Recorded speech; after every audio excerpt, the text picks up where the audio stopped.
Have you ever felt? Are you listening? Damn. What's up, YouTube? Thank you for tuning in to another episode of Race to 100. I'm Neil Batang. I'm Rich Thorcell, and we are on episode number 74. Please continue.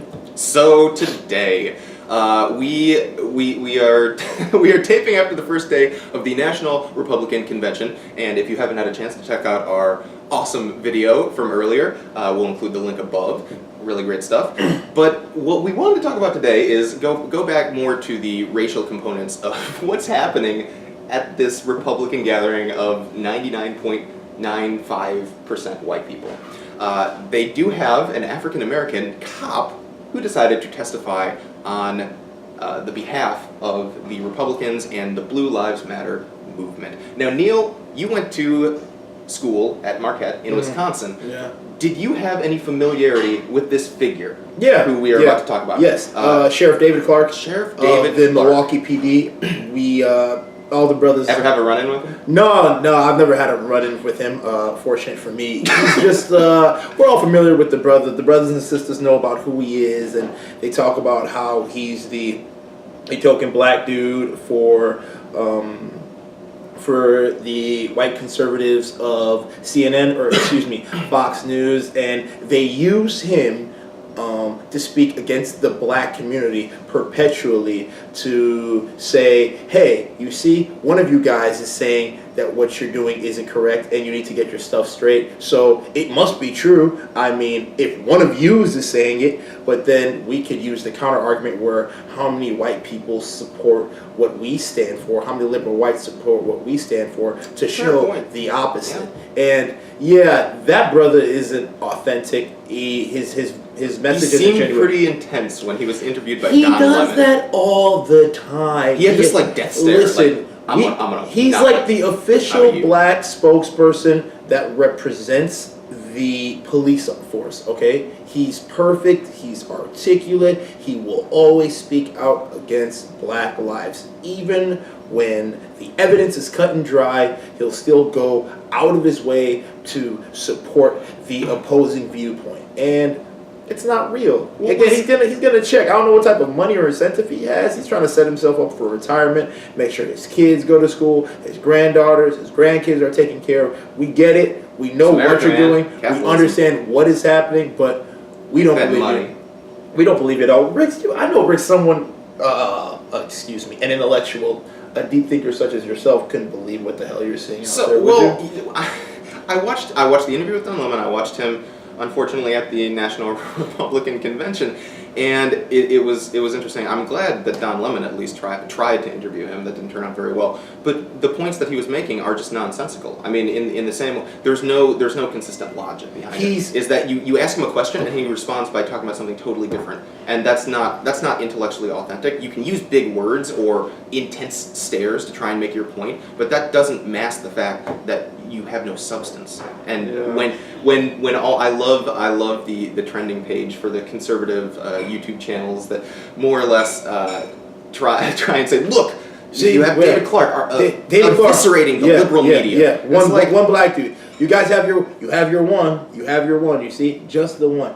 And he's a police officer that stands on his principles and has no problem being the scapegoat for white conservatives here in this country. And if that's the life he wants to live, that's his choice within his right, but that doesn't mean it's necessarily authentic. I want to make something clear too, because I've been getting some feedback that I've been sounding pretty liberal when it comes to, or pro-liberal when it comes to a lot of the episodes that we film. I'm not pro-liberal. I'm pro-truth. I'm pro-fact. I'm pro-consistency. And unfortunately, it seems like the only side that is even partially doing that is the liberal side. Now, if conservatives want to articulate a message that is authentic and consistent and factually true, I would be more than happy to engage and support that type This is what attitude. someone like David Clark should do if he wasn't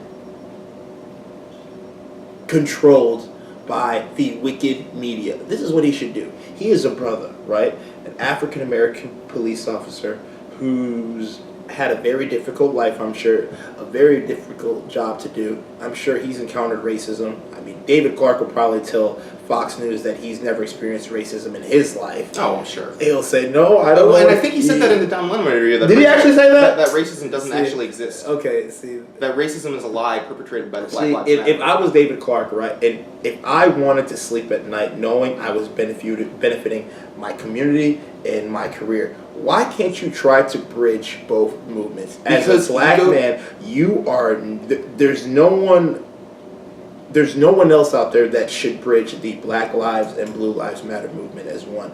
And that's something he could work towards bridging. How can the police officers understand black folk? How can black folk understand the police officers? Someone in my position should bridge that gap, is what he should be doing. But instead, he's been tokening for Fox News for far too long and hating on the brothers and completely opposing the Black Lives Matter movement, and that isn't cool. You want to know how he goes to sleep at night?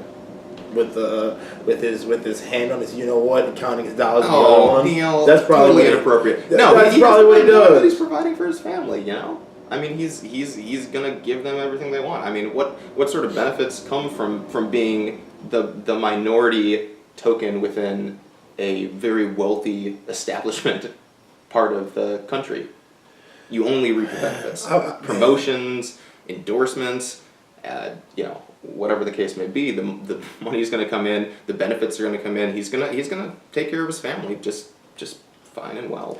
I'm not saying he's not going to take care of his family, but again, no, I'm saying that it's a capitalistic society. And here's the issue we have, at least that I personally have with this country, is how far are you willing to bend your values? How far are you willing to go to compromise your integrity for the dollar signs, for exposure, for popularity and publicity? And if you're willing to throw your brothers under the bus to succeed in this country, literally, like you're the brothers, you know what I'm saying? Like literally under a bus. Yeah, like literally under a bus, like to appease white conservatives that support you and go on our YouTube page and say, you see, I told you the black community wasn't doing enough, and pointing the finger and saying shame on you. If that's how far you're willing to take it, so be it. But we can't respect it. And it's unfortunate that David Clark has been doing this for so long. Hopefully he comes to before it's too late and realizes, hey, I'm a black man in this country, and the system unfortunately was set up for me to fail, but that doesn't mean I can't succeed still. And man, get to that age, it's way too late. I guess so. But it's too bad that he has to say things like that. But feel free to like, comment, subscribe to our YouTube channel for more episodes to race to 100. None of this would be possible without the support of our viewers and subscribers. We appreciate all of your contributions. I'm Neil Botang. Ricks, would you like to add anything else? We will catch you next time on the Race to 100. Peace.